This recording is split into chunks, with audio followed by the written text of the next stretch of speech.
राधे राधे आप सभी को। क्या केवल नाम जप से भगवत प्राप्ति हो सकती है? केवल नाम जप से क्या भगवत प्राप्ति हो सकती है? उत्तर, आप नाम जप का नियम तो लें।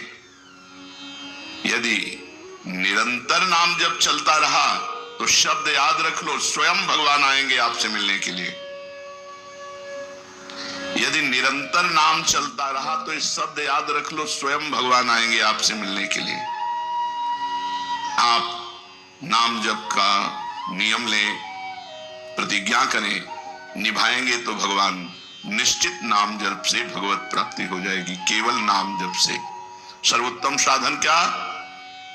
भाई जी महाराज कह रहे हैं, मेरी फर्स्ट मतलब प्रथम, लास्ट मतलब अंतिम और लेटेस्ट माने वर्तमान, तीनों की अनुभूतियों से मैं कहता हूं केवल नाम जप से कल्याण हो जाएगा। तो क्या केवल नाम जप से भगवत प्राप्ति हो जाएगी? अवश्य केवल नाम जप से भगवत प्राप्ति हो जाएगी। तुम निरंतर नाम जपने का नियम लो, स्वयं भगवान आकर आपको दर्शन देंगे। तीसरा प्रश्न, क्या बिना भाव के नाम जप करने से काम हो जाएगा? मन नहीं लगता, भाव नहीं बनता, पर नाम जप कर रहे हैं तो इससे काम हो जाएगा? उत्तर, जिस प्रकार अग्नि में दाहिका शक्ति स्वाभाविक है, चाहे भूल से छुओ, चाहे भाव से छुओ, चाहे कुभाव से छुओ, उसमें दाहिका शक्ति है, वो आपको जला देगी। ऐसे ही समस्त पापों को, समस्त प्रपंच को, जगत के मोह को भस्म करने की सामर्थ्य नाम में है। इसलिए जैसे अग्नि बिना भाव के या भाव के, श्रद्धा के या श्रद्धा के, भूल से या जानकारी से जैसे भी अग्नि छू जाए वो आपको जला देगी, क्योंकि उसमें दाहिका शक्ति है। ऐसे नाम में चाहे भाव से, चाहे कुभाव से, चाहे श्रद्धा से, चाहे अश्रद्धा से, मन लगे या न लगे, नाम जप करोगे तो नाम में सामर्थ्य समस्त पापों को भस्म करना, समस्त प्रपंच के मोह को मिटा देना और सच्चिदानंद भगवान से मिला देना। ये नाम अपनी शक्ति से करेगा। तुम्हारा भाव बने या ना बने, तुम जप केवल करो। मन लगे या न लगे, तुम केवल जप करो। हमने सुना है भगवान के नाम लेने से पापों का सर्वनाश हो जाता है। आपका क्या अनुभव है इस विषय में? उत्तर, बड़े से बड़े पाप भगवान के नाम जपने से नष्ट हो जाते हैं। पूर्व के पापों का नाश करने के लिए भगवान नाम सबसे बड़ा और शीघ्र फलदायक है। इससे बड़ा कोई प्रायश्चित नहीं है, इससे बड़ा कोई तीर्थ नहीं है। पाप नष्ट करने के लिए भगवान का नाम सर्वश्रेष्ठ है। चोर हो, शराबी हो, मित्रद्रोही हो, स्त्री, राजा, पिता, गौ हंता, ब्राह्मण की हत्या करने वाला, गुरुपत्नी गामी, अन्य बड़े बड़े पापों में रत रहने वाला पुरुष भी यदि अब लो नशानी, अब ना नशे हो, आज तक पाप किया, अब नहीं करूंगा, और वो भगवान नाम लेने लगे तो वो निष्पाप होकर महात्मा बन जाएगा। जो महत पापों में है वो भी भगवान नाम जप करके महात्मा बन जाएगा। ये महापुरुषों का अनुभव। भगवान नाम केवल पापों का ही नाश करता है कि अन्य कोई लाभ भी प्राप्त होता है? उत्तर, भगवान नाम पापों का नाश करके ही शांत नहीं हो जाता। पापों का नाश करके हृदय में दिव्य विशुद्ध ब्रह्मबोध की ज्योति जलाकर, ब्रह्म ज्ञान की ज्योति जलाकर भगवान में प्रेम और तत्व का बोध दोनों करा देता है। सर्वत्र भगवान विराजमान है, इस तत्व का बोध और भगवान में प्रेम, ये नाम कर निष्पाप करके, पवित्र ज्ञान प्रकट करके पवित्र प्रेम प्रकट कर देता है और स्वयं नामी को खींचकर उसके हृदय में प्रकाशित कर देता है। नाम जपने से अनंत गुण प्रकट होते हैं, देवी संपदा के कहां तक वर्णन करें। तो निरंतर दिन रात भजन हो सके ऐसा कोई उपाय बताइए। उत्तर, इसके लिए आपको नियम लेना होगा, आपको प्रयत्न करना होगा कि नाम छूटने ना पावे। कुछ देर एकांत में बैठकर अभ्यास कीजिए, कम से कम 2 घंटे। 24 घंटे में 2 घंटे एकदम एकांत, शांत और एक ही मंत्र चलना चाहिए। 2 घंटे। ये देखो इसकी बदमाशी मन की, उस समय पकड़ो कितना ये चंचल है, कितना बलवान है, कितना बदमाश है। 2 घंटे 24 घंटे में नियम निकालो, चाहे 1-1 घंटे करके निकालो, चाहे आधा-आधा घंटे करके निकालो, चाहे इकट्ठे 2 घंटे निकालो। 2 घंटे ऐसा समय निकालो जिसमें केवल मंत्र चल रहा हो या नाम चल रहा हो। एक नाम पकड़ लिया, अब 2 घंटे नहीं छूटना, नहीं चलेगा। यदि 2 घंटे एकांत में बैठकर लगातार भजन करोगे तो शेष 22 घंटे चलाने की सामर्थ्य प्राप्त हो जाएगी। 2 घंटे आप लगातार नाम, मतलब अनुभव की बात कह रहे हैं तुम्हें, ऐसे लगता है मतलब आकाश में उड़ रही है, राउंड राउंड एकदम, बस मंत्राकार होती, न बोलने की इच्छा, न देखने की इच्छा, न खाने की इच्छा, न पीने की इच्छा, ना होते हुए भी सब हो रहा है। और वो भी यदि 2 घंटे एकांत लगातार नाम जप किया जाए तो 22 घंटे जपने का हमको पावर मिल जाएगा, 2 घंटे का। अब हमको महत्व बुद्धि रखनी है नाम में। हानि हरिवंश के नाम अंतर परे, लाभ हरिवंश उच्चरत बानी। हमें रुपया लाभ नहीं, भोजन लाभ नहीं, जीवन लाभ नहीं, जीना लाभ नहीं, नाम जप लाभ है। नाम जब छूटा तो हमारी सबसे बड़ी हानि हो गई। जब ऐसे महत्व बुद्धि रखोगे तब निरंतर नाम जप चलेगा।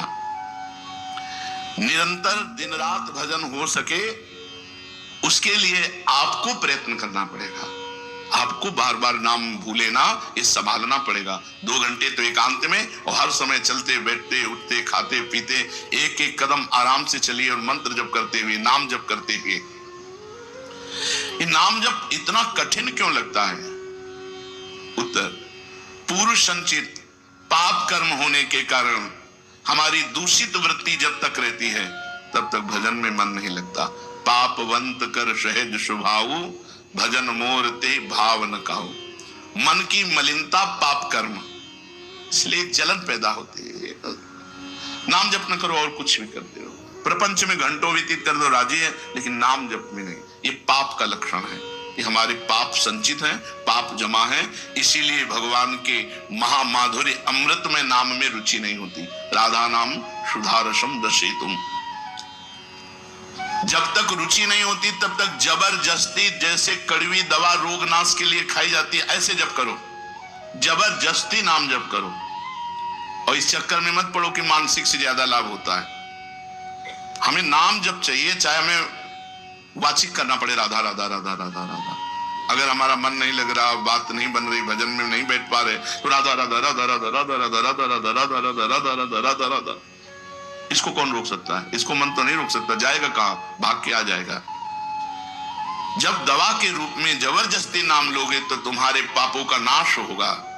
और जहां मन की मलिनता पाप नष्ट हुए कि तुम्हें नाम में एक नशा, एक स्वाद, एक ऐसा आसक्ति जिससे तुम नाम छोड़ ही नहीं पाओगे। और वृंदावन में तो बहुत जल्दी ये स्थिति आ जाएगी, क्योंकि महामहिम भगवान का परम पावन धाम है और यहाँ की महिमा यहाँ फिरे स्वार्थ आपने, तो भजन गए फिरे बाह। यहाँ तो स्वयं भजन साधक को पकड़ता है, थोड़ा साधक प्रयास करे तो भजन पकड़ लेगा साधक को, निरंतर भजन चलेगा। और क्या क्या सहायक हो सकता है नाम निरंतर जप करने के लिए? पहला, नाम प्रेमी संतों का संग। ध्रुवदास जी ने भी कहा है, भजन न होई संग बिनु, और भजन बिना नहीं प्रेम, छिनहु भजन न छाड़िए, धरिए यह ध्रुव नेम। बिना भगवत भजन करने वाले संतों के संग के निरंतर भजन करने की रुचि हो ही नहीं सकती। इसलिए सबसे पहला है भजन करने वाले नाम प्रेमी संत का संग, नाम प्रेमी संग का, भजनानंदी संत का संग करो। दूसरा, जो नियम मिला है, जैसे कि आपको 11 माला गुरु मंत्र जपने से, इस समय फिर और जपो, लेकिन 11 माला पूरा ही करना है। जो नियम जप का है वो किसी भी तरह टूटना नहीं चाहिए, वो पूरा ही होना चाहिए। तीसरा, जब तुम्हारे सामने कोई भोग आवे तो वैराग्य बुद्धि से देखो कि नाम से बढ़कर भोग नहीं है। कहीं भोग भोगते समय नाम न छूट जाए, भोग भोगते समय भी नाम चले। भोग कम तो हर इंद्रियों के विलासिता से है, जो जीवन के लिए उपयोगी भोग हैं उनको भोगते समय नाम न छूट जाए, क्योंकि नाम से बढ़कर भोग नहीं है। जिनके दिमाग में नाम की महिमा ऐसी नहीं रहती, वो भोग प्राप्त होने पर नाम छोड़ देते हैं, खा रहे हैं, हंस रहे हैं, खेल नहीं। एक एक कवल बड़ी सावधानी से नाम चल रहा है और हम एक एक कवल भोजन पाते जा रहे हैं, या जो क्रिया कर रहे हैं क्रिया कर रहे हैं बहुत आराम से और नाम जप चल रहा है। चौथा, संतों के चरित्र पढ़ने से नाम में प्रीति होती है। चार बातें सहायक है निरंतर नाम जप करने के लिए। पहला, नाम प्रेमी संत का संग। दूसरा, प्रतिदिन नियम पूर्वक जो नाम जप मिला है उसको करना। तीसरा, भोगों को भोगते समय वैराग्य भावना और नाम जप छूटने ना पावे। और चौथा, भगवत भक्तों के संतों के पावन चरित्रों का श्रवण करने से हमें ऐसी प्रेरणा मिलती है जिससे हम निरंतर नाम जप करने लगते हैं। आजकल नाम जपने वाले माला लिए तो बहुत देखे जाते हैं, लेकिन उनकी बड़ी दुर्दशा है, कोई लाभ तो दिखाई देता नहीं। लाखों बार नाम की आवृत्ति करते हैं, फिर भी वो पापों में प्रवृत्त हैं और दुखी हैं। ये क्या है? आजकल नाम लेने वाले बहुत लोग देखे जाते हैं जो नाम जप कर रहे हैं माला से, काउंटर से, लेकिन उनकी दुर्दशा है, उनको कोई विशेष लाभ नहीं मिला, ना दिखाई देता है। लाख लाख नामों का जप करते हैं फिर भी पाप करते हैं और दुखी और अशांत देखे जाते हैं। ये क्या है? उत्तर, पहली बात तो ये नाटक है कि लाख बार वो नाम जप करते हैं। नाटक है, बिल्कुल सत्य नहीं है। अगर सत्य में लाख बार नाम जप करें तो उसका प्रभाव पड़ेगा, चाहे भाव से चले चाहे कुभाव से। भाव कुभाव अनखाल सहु नाम जपत मंगल। वो फालतू में ड्रामा प्रस्तुत करते हैं कि मैं लाख नाम जप करता हूं, नहीं जप करते। अब माला चल रही हो, बातचीत हो रही, तो कौन जप कर रहा है? जप कौन कर रहा है? ये ड्रामेबाजी ही तो है। तुम्हारा बातचीत भी चल रहा है, दो लोग चल रहे हैं, हंसते हुए बात भी चल रही, माला भी चल रही, तो माला किसकी चल रही? तुम बात कैसे कर रहे हो? तो ये ड्रामेबाजी वाला नाम, जो लाख नाम जप की बात है, भाई जी कहते हैं मैं नहीं मानता ऐसी बात कि वो लाख नाम जप करते हैं उनकी दुर्दशा है। नहीं, वो नाटक करते हैं, लाख नाम जप नहीं करते हैं। वो धोखा दे रहे हैं अपने आप को और दूसरों को कि मैं लाख नाम जप कर रहा हूं। दूसरा कारण कि उनकी नाम में रुचि नहीं है, नाम में प्रीति नहीं है, नाम में महत्व बुद्धि नहीं है। पहले तो लाख नाम जप नहीं करते, दूसरा जो जपते हैं उसमें न प्रीति है, न रुचि है, न एकाग्रता है। तीसरी, वो नाम को ऐसे बहुत सस्ते में समझते हैं, बहुत हल्के में लेते हैं, उनको नाम के महत्व का पता नहीं है। तीसरा, वो शास्त्र विरुद्ध आचरण करते हैं, शास्त्र विरुद्ध आचरण करते हैं। चौथा, मामूली सिर में दर्द हुआ या कोई घटना, वो तुरंत तो नाम जप का प्रयोग कर देते हैं। मैंने जो नाम जप किया उससे मेरा सर दर्द ठीक हो जाए, मैंने जो नाम जप किया उससे बात हो जाए। इसलिए वो चंद रुपए के लिए, चंद भोगों के लिए नाम को दे देते हैं। आरोग्यता के लिए, मान बढ़ाई के लिए, संतान सुख के लिए, समस्या हटाने के लिए वो भगवान नाम का प्रयोग कर देते हैं। तो फल ये होता है कि जो कुछ थोड़ा बारा नाम जप करते हैं वो ऐसे खर्चा हो जाता है, और पाप करते हैं परिणाम में दुख भोगते हैं, लाभ मिलता नहीं। तो ये दिखाई देता है कि भाई ये कहते हैं हम लाख नाम जप करते हैं फिर भी दुर्दशा है। वस्तुतः ऐसा नहीं है। जब नाम की ऐसी महिमा है तो सब लोग नाम परायण क्यों नहीं हो जाते? सब लोग क्यों नाम जप नहीं करते? तो नाम परायण होना तुमने सहज समझ रखा है क्या? बड़े भाग जिसके होते हैं उसके नाम में रुचि होती है। ये सहज दिखता है, ये जपने में सहज नहीं है। आप जप के देखो, लड़ाई शुरू हो जाएगी, अंदर ही महाभारत शुरू हो जाएगा। ये जो मन बुद्धि चित्त अहंकार है ये सब विचलित करने लगेंगे। जप करके तो देखो साधक को, अगर मन जप में लग गया है तो बहुत बड़ी सिद्धि मिल गई। हमारा मन आसक्त हो रहा है जप में, ये बहुत बड़ी सिद्धि मिल गई। जो नाम को केवल शब्द समझते हैं या नाम को केवल पाप नाश का उपाय समझते हैं, वो नाम को वास्तविक नहीं जान पा रहे। तो भोगों में प्रीति होने के कारण, पाप कर्मों में वर्तमान में रुचि होने के कारण, नाम का महत्व ना जानने के कारण, कई ऐसे कारण हैं जिनके कारण लोग नाम जप नहीं कर पाते। जैसे आज एक एकांतिक में कह रहे थे कि मुझे डर लगता है आपके पास आने में कि आप मेरी सब गलतियां छुड़वा देंगे। हम कहा धन्य है, पहले व्यक्ति ऐसे मिले जो इतना गलतियों से प्रेम करते हैं, इतना गलत बातों से प्रेम। बोले मैं इसीलिए नहीं आ रहा था कि मैं जाऊंगा तो छुड़वा देंगे, वो ये छुड़वा दो, वो छोड़ो, वो छोड़ो, वो छोड़ो। बोले डर लगता है आपसे। तो ऐसे ही नाम जपने में रुचि नहीं होती। मेरी शराब छूट जाएगी, मेरा अमुक कार्य छूट जाएगा, मेरी भोग विलासता छूट जाएगी। जबकि ये असत है, ये छूटेगा तो महान सच्चिदानंद सुख प्राप्त होगा। भगवान नाम के परायण कैसे लोग होते हैं? तो कहते हैं ऐसे लोग भगवान नाम के परायण तब होते हैं जब भारी विपत्ति आती है इनके ऊपर और कोई आसरा नहीं मिलता, फिर एक रास्ता दिखाई देता है भगवान